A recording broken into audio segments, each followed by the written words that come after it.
Okay, terrific. Mayor, what is it you're specifically watching for at this time?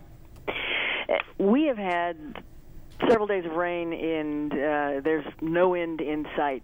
Normally what we do in a weather event is we encourage people to just, if you see an area of high water, just pull over to the side of the road, wait it out. It'll drain quickly. The water comes up quickly, the water goes down quickly. But because we've had so much rain over such an extended period of time that, as you just indicated in your interview, the bios are full, the drainage ditches are full. There is no place for the water to go.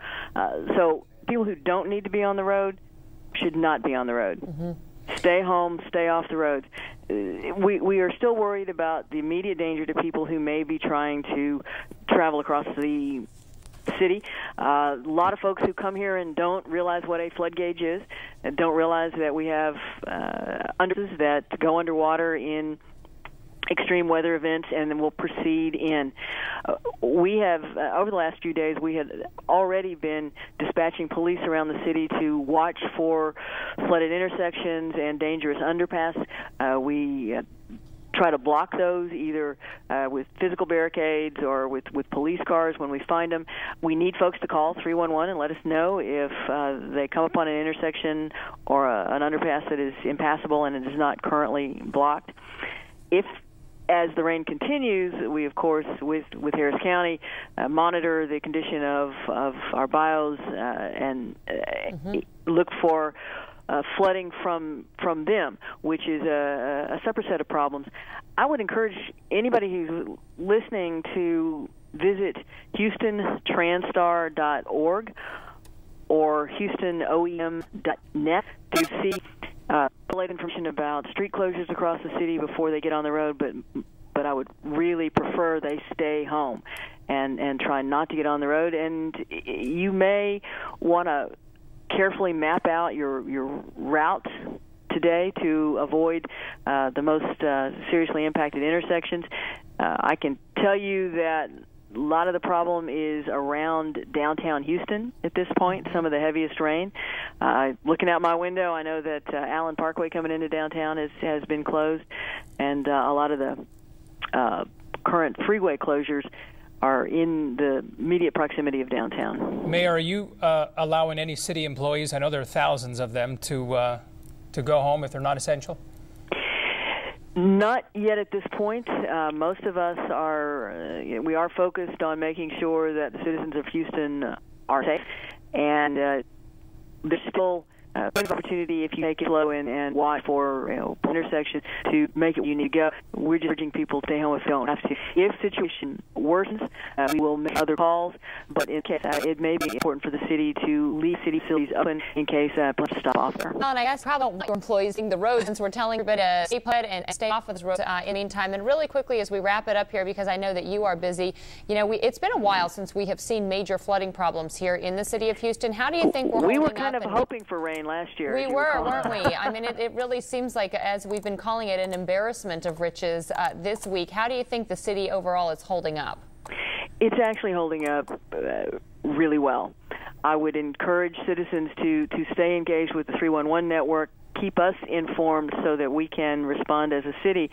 But considering the amount of rain we've had over the last few days, we held up really well. The danger is that it's going to contain, and there is no place else for the water to go now. So it's going to be backing up into the streets and it's hoping that people's homes, but we will watch that as well. Okay, Mayor Park, we appreciate your time this morning and wish you well. Continue being out your busy rest of the day. Thank you.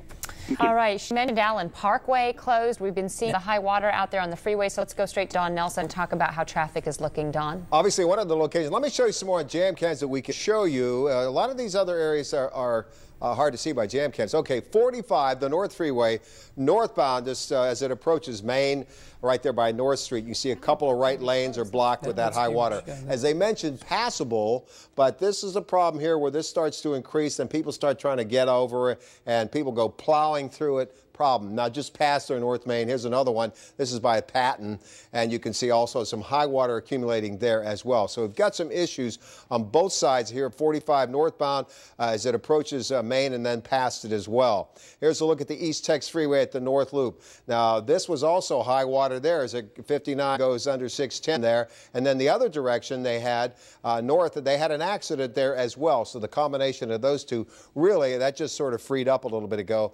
They had a little bit of time, a little bit of break in the sky there, but that will accumulate if we get hit hard. The other thing they reported was the Gulf Freeway at Scott with water running across some lanes there. And that's the part where Scott comes out of downtown and the freeway dips a little bit there. There's where the water training event comes in. It's a lot cooler now as well as a result of that. But that training happens, the storms stay right behind the others, and that's where the problem comes in. And so now we've got the issue where we've got the rain that is coming from west to east, moving over toward the area that's being drawn. There's an area of low pressure that's really kind of drawing that in. We're stationary really for the most part. So this all is coming into play here. We'll go downtown. I'm going to take you into the shot that we had. We put the cursor on these numbers here right downtown. This is where those numbers were. We had 1.66, 1.54, 2.95 inches, and this little cell that just went downtown, Discovery Green, is right about here. And so we saw with 59 right here. So Discovery Green is right here. So right there near Discovery Green was where that 3 inches an hour rate was, and that is a problem even in the best of times. When you get 2 inches an hour, that's a problem. But when you have the wet grounds that we've had,